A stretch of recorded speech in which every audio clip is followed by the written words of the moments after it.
We live in a world that teaches us to run after degrees, run after titles, run after jobs, promotions, and salaries. From a young age we are told, if you don't secure your future, no one will. If you stop running, you'll fall behind. So we run, even when we're exhausted, even when our hearts feel empty, even when our prayers become rushed and our connection with Allah becomes distant. But today, let us pause and ask an uncomfortable question. What if we are chasing the means and forgetting the provider? What if our rizq was never in the job, but in Allah? Allah says in the Qur'an, "And there is no creature on earth, except that upon Allah is its provision." Your rizq is not uncertain. Your rizq is not random. Your rizq is guaranteed. So today, we are not talking about abandoning effort. We are talking about reordering priorities. Before you sent your first resume, before you searched for jobs late at night, before you worried about your future, your career, or your income, before you were even born, your rizq was already written. This is not a motivational slogan. This is a divine reality. The Prophet taught us that when a human being is still in the womb of the mother, an angel is sent. That angel is commanded to write 4 things: lifespan, deeds, happiness or hardship, and rizq, the exact provision that person will receive in their lifetime. Pause and let that sink in. That means your salary is not a surprise to Allah. Your promotion is not luck. Your delay is not abandonment. Your struggle is not neglect. Every penny you will earn, every opportunity that will come your way, every door that will open or close, has already been accounted for by the one who never forgets and never makes mistakes. Yet, despite knowing this, many of us live with constant fear. If I don't overwork, I'll fall behind. If I slow down, I'll starve. If I don't control everything, I'll lose everything. This fear pushes people to exhaustion. It pushes them to compromise values, neglect prayers, sacrifice family, and destroy their health, believing that their survival depends on relentless chasing. But the truth is simple and humbling. You cannot take even one extra coin beyond what Allah has written for you, and you cannot lose what Allah has guaranteed for you. Look at real life. We see 2 people with the same degree, same university, same skills, and even the same effort. One advances quickly, while the other struggles for years. One finds doors opening effortlessly, while the other keeps knocking with no response. If success was only about effort, their outcomes would be identical. But they are not. Why? Because rizq is not just about effort. It is about divine allocation. Effort is required, but it is not the source. Effort is an act of obedience. Allah is the provider. Studies in psychology and economics even show that beyond a certain point, working longer hours does not increase productivity or happiness. It only increases burnout, anxiety, and poor health. This aligns perfectly with our faith. When people believe they carry the weight of provision alone, their hearts collapse under pressure. Islam frees you from that burden. You are not asked to control outcomes. You are asked to show up with sincerity, integrity, and trust. Do your part with excellence. Then place your heart in Allah's hands. Because when you truly believe your rizq is written, you stop panicking. You stop envying. You stop rushing what Allah is still preparing. And you begin to live with peace, knowing that what is meant for you will reach you, even if it takes time. Effort is your responsibility. The outcome belongs to Allah. When the world becomes your goal, fear quietly becomes your companion. Fear of losing the job. Fear of missing the next opportunity. Fear of being replaced by someone younger, cheaper, or faster. Fear of falling behind while others move ahead. This fear does not disappear with success, it grows with it. That is why we see people with impressive titles, high salaries, and social status still feeling empty inside.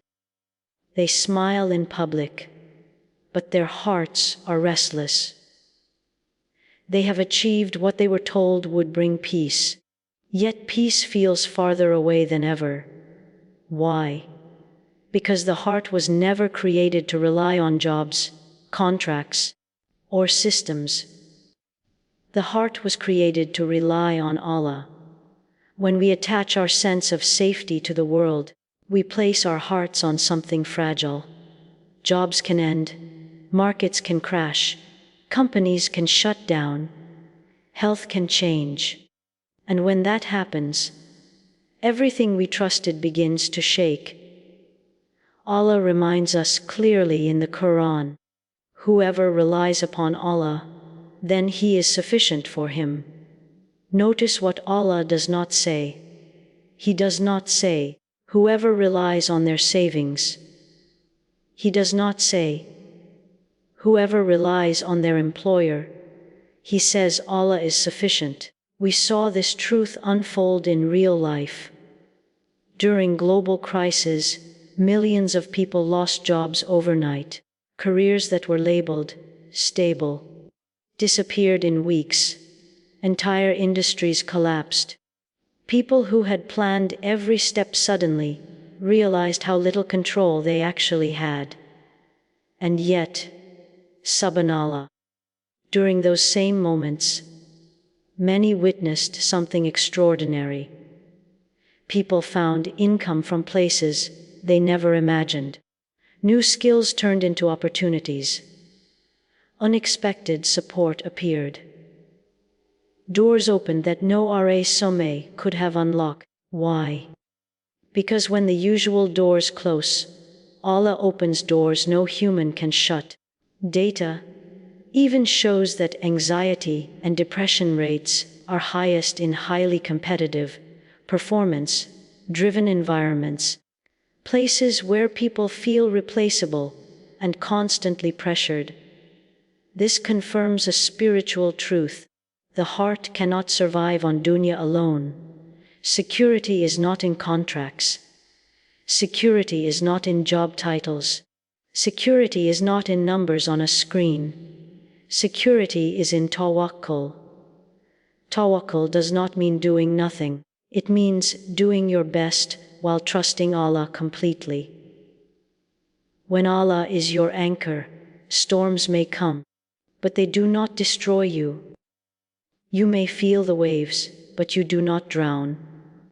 You bend, but you do not break. A heart anchored in Allah works with peace, not panic, plans with hope, not fear, faces loss with patience, not collapse. So ask yourself, what is my heart truly relying on? Because when Allah becomes your reliance, the world loses its power over you. And that is when anxiety turns into calm, fear turns into faith, and uncertainty turns into trust. Allah is enough, and He always has been. A higher salary does not always mean a better life. We are taught to measure success in numbers, how much we earn, how fast we grow, how high we climb. But life quietly teaches us a different lesson. It shows us people who earn more than they ever imagined, yet live with constant stress, exhaustion, and emptiness. And it shows us others who earn far less, yet their homes are filled with peace, laughter, and contentment. Some people earn more, but their money disappears in medical bills. It disappears in stress, related illnesses, anxiety, and burnout. It disappears in broken relationships because work replaced family. It disappears in sleepless nights because the heart never rests. Others earn less, but their homes feel safe. Their children feel seen and loved. Their hearts are calm, even when life is simple. That difference is barakah. Barakah is not about how much you have. It is about how much good Allah places within what you have. It is the unseen blessing that stretches little into enough and turns enough into contentment. The Prophet taught us that halal sustenance nourishes not only the body, but the soul. And haram sustenance, no matter how large, darkens the heart. It may fill the bank account, but it empties peace. This is why some people have everything, yet feel spiritually numb. Their conscience grows quiet. Their prayers feel heavy. Their hearts feel distant, not because Allah has left them, but because what they consume and earn has slowly pulled them away from Him. So pause and ask yourself honest questions. Does my work pull me away from Salah? Do I delay or miss my prayers because of my job? Does my income require me to compromise my values? Does it numb my conscience when I know something isn't right? These are not questions of judgment, they are questions of alignment. Research even shows that beyond basic needs, increased income does not proportionally increase happiness. In fact, higher stress, longer work hours, and poor work-life balance often lead to declining mental and emotional well-being. Islam taught this truth long before modern studies confirmed it. A smaller halal income with Allah's pleasure is greater than a large income without it. Why? Because halal rizq brings peace into your heart. It brings sincerity into your worship. It brings harmony into your relationships. It brings rest into your sleep. Halal rizq may not impress people, but it pleases Allah. And when Allah is pleased, He places tranquility in places money cannot reach. Barakah means coming home tired but fulfilled. It means earning less but giving more love. It means living simply but sleeping peacefully. So do not underestimate halal. Do not trade your akhirah for temporary gain. And do not believe that numbers define success. True wealth is not what fills your hands, it is what settles your heart. And a heart at peace with Allah is richer than any bank account. Your priorities align. What once felt urgent suddenly feels less important. What truly matters becomes clear. Your heart softens. It becomes less anxious, less reactive, less desperate. You begin to move through life with calm instead of constant pressure. And your decisions gain clarity. You stop choosing out of fear and start choosing out of faith. This is not magic. This is what happens when the heart reconnects with its Creator. Allah makes a promise in the Qur'an, a promise so clear, so direct, that it leaves no room for doubt. Whoever fears Allah, He will make a way out for him and provide for him from where he does not expect. This is not poetry. This is not metaphor. This is a divine guarantee from the one who controls every door. A way out does not always mean ease, it means direction. It means Allah opens paths you could not calculate and solutions you could not plan. We see this promise reflected in real life again and again. So many people testify with sincerity. When I fixed my prayers, my job situation changed. Not overnight, but gradually, with wisdom. When I increased istighfar, opportunities came. Unexpected calls, new connections, doors that felt locked suddenly opened. When I stopped compromising my faith, Allah honored me. What they feared losing was replaced with something better, sometimes materially, always spiritually. These are not coincidences. They are outcomes of taqwa, living with consciousness of Allah. Psychology even supports this truth. Studies show that people who align their actions with deeply held values experience greater clarity, resilience, and emotional stability. Islam goes deeper. It teaches that when values align with divine guidance, life itself begins to align. Seeking Allah first does not mean abandoning effort. It does not mean quitting your job or ignoring responsibility.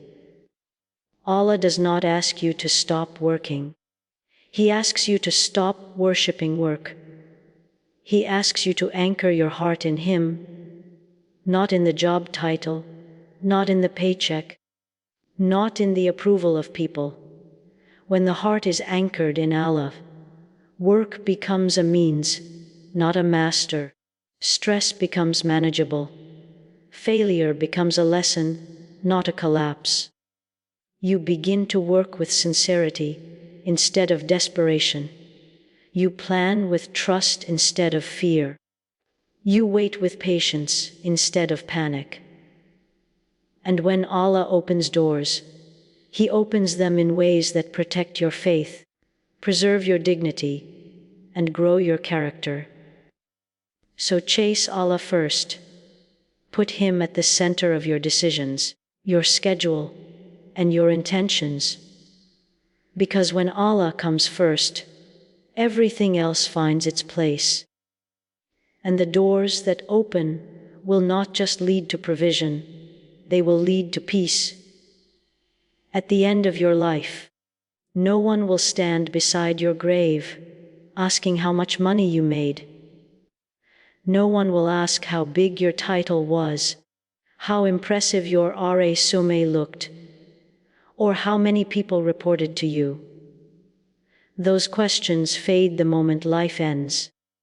Instead, far more important questions remain. Did you trust Allah when things were uncertain? Did your work bring you closer to Him, or slowly pull you away? Did your rizq help you obey Allah, or did it distract you from Him?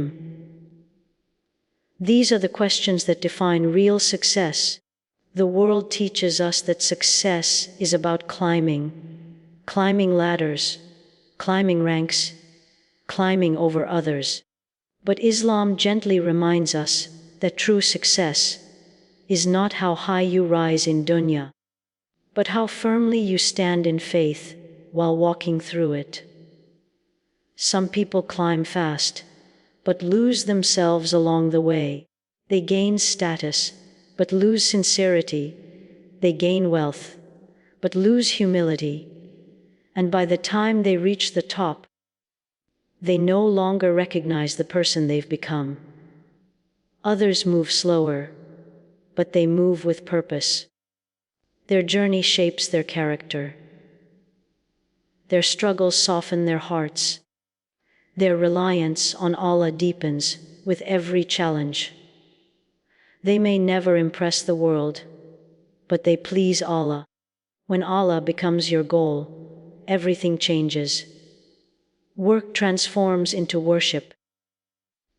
Every honest effort becomes an act of ibadah, when your intention is sincere. Even earning a living becomes a means of drawing closer to Allah. Stress transforms into patience. Hardship no longer feels pointless. It becomes a test that builds resilience and faith. Delays transform into lessons. What once felt like rejection becomes redirection. You begin to trust that Allah's timing is wiser than your urgency. Loss transforms into purification. What leaves your life often takes sin with it. What hurts you refines you. Psychology tells us that people who define success through character, purpose, and values experience deeper fulfillment than those who define it through status and wealth alone. Islam went further, teaching that the greatest achievement is a heart that meets Allah in a state of peace. True success is not being admired. It is being sincere. It is being honest when no one is watching. It is choosing faith when compromise looks easier. One day, your career will end. Your bank account will be left behind. But your character will stand before Allah. So ask yourself, not with fear, but with honesty, who am I becoming through what I do every day? Is my work shaping me into someone closer to Allah, or further away? Because success is not measured by what you earn with your hands. It is measured by what you carry in your heart. And the most successful people are not those who had the most, but those who remained faithful, grateful, and grounded until the very end. Chase Allah, not the world. Do not stop working, but stop worshipping work. Do not abandon ambition, but let your greatest ambition be Allah's pleasure. Chase Allah, and let the world chase you. Because when Allah is with you, nothing meant for you will miss you, and nothing that misses you was ever meant to be. Your rizq is guaranteed. Your test is trust.